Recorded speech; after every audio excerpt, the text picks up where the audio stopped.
की घटना की हम पूरी निंदा करते हैं। चलिए कुंवर जपेंद्र जी से इसका जवाब ले लेते हैं, साथ ही पहले शांति प्रसाद भट्ट जी से भी प्रतिक्रिया ले लेते हैं। इसके बाद कुंवर जपेंद्र जी आपका रुख करेंगे। शांति प्रसाद जी, क्या इसके पीछे कौन जिम्मेदार है जो हल्द्वानी की तस्वीर निकलकर सामने आई और अब ये हंगामा और बढ़ता जा रहा है, कर्फ्यू लगा दिया गया, स्थितियां आप देख रहे हैं, इसका जिम्मेदार किसे माना जाए? देखिए, सबसे बड़े दुर्भाग्य की बात है कि देवभूमि उत्तराखंड के अंदर बड़ी हिंसा हुई। इसमें 6 परिवारों के चिराग बुझ गए। क्षेत्रीय दल के नेता होने के नाते उन परिवारों के साथ हमारी संवेदनाएं हैं।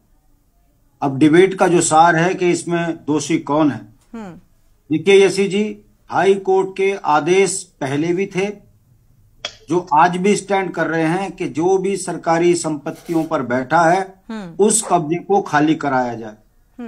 यही वो भारतीय जनता पार्टी है। जब रिस्पना पुल पे बुलडोजर चलाने की बात आई कि जो रिस्पना पुल के किनारे लोग बैठे हैं इनको से खाली कराया जाए, तो यही सरकार है जो अध्यादेश लेकर आई और घड़ियाली आंसू बहाते हुए बोली, हम किसी का घर उजड़ने नहीं देंगे।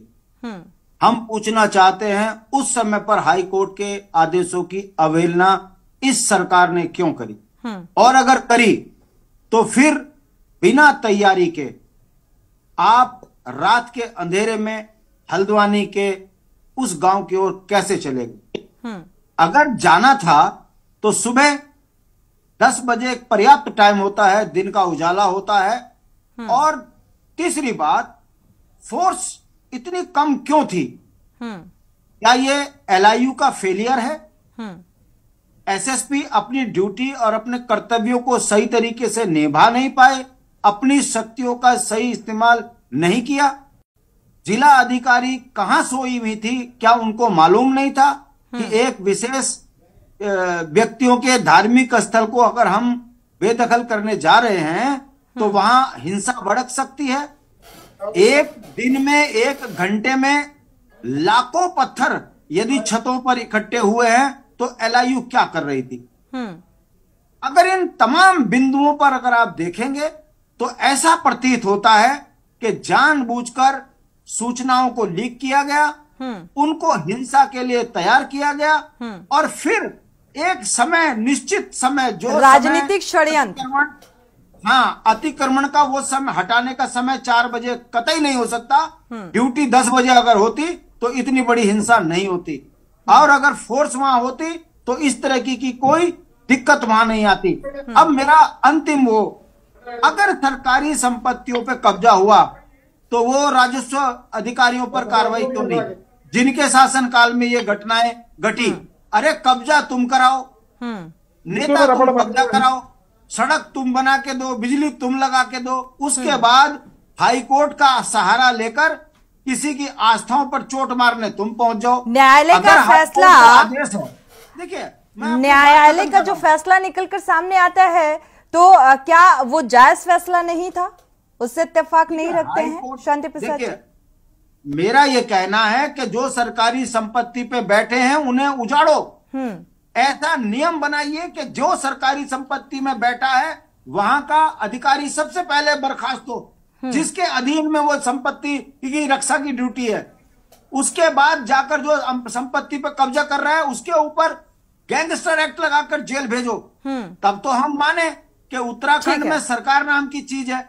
अरे भाजपा के नेताओं ने इतनी अवैध मदरसे को लेकर ये बुलडोजर चलवाया गया, अवैध जो मदरसे हैं उसको लेकर ये कार्रवाई की गई, तो ये कार्रवाई होनी चाहिए थी कि नहीं होनी चाहिए थी? शांति प्रसाद, हमारा ये कहना है कि जो सरकारी संपत्तियों पर बैठा है वो कितना ही ताकतवर हो उसको बाहर किया जाए, मगर ये कहना कि एक वर्ग विशेष के ऊपर कार्रवाई हो जाए और अपने को बचाने का प्रयास हो, दोहरा चरित्र नहीं होना चाहिए। और अगर रात के अंधेरे में अतिक्रमण को हटाने के लिए जिसने भी आदेश किए हैं उस एसएसपी से लेकर डीएम के खिलाफ मुकदमा दर्ज होना चाहिए।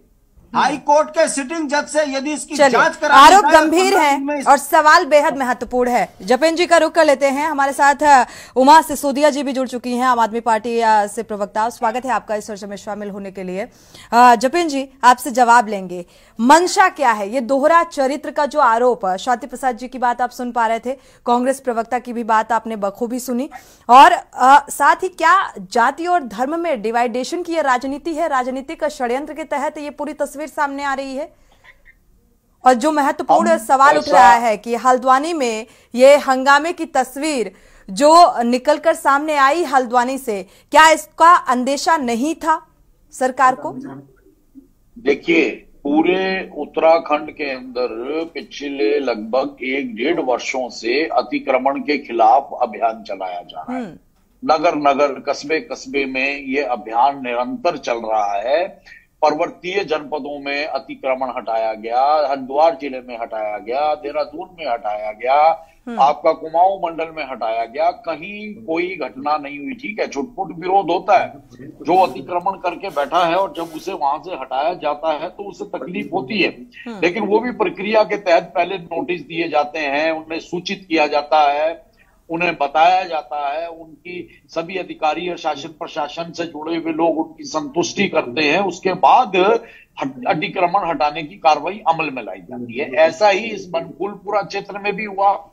वहां जो नसूल की भूमि पे कब्जे हुए और वो अवैध कब्जे होते चले गए,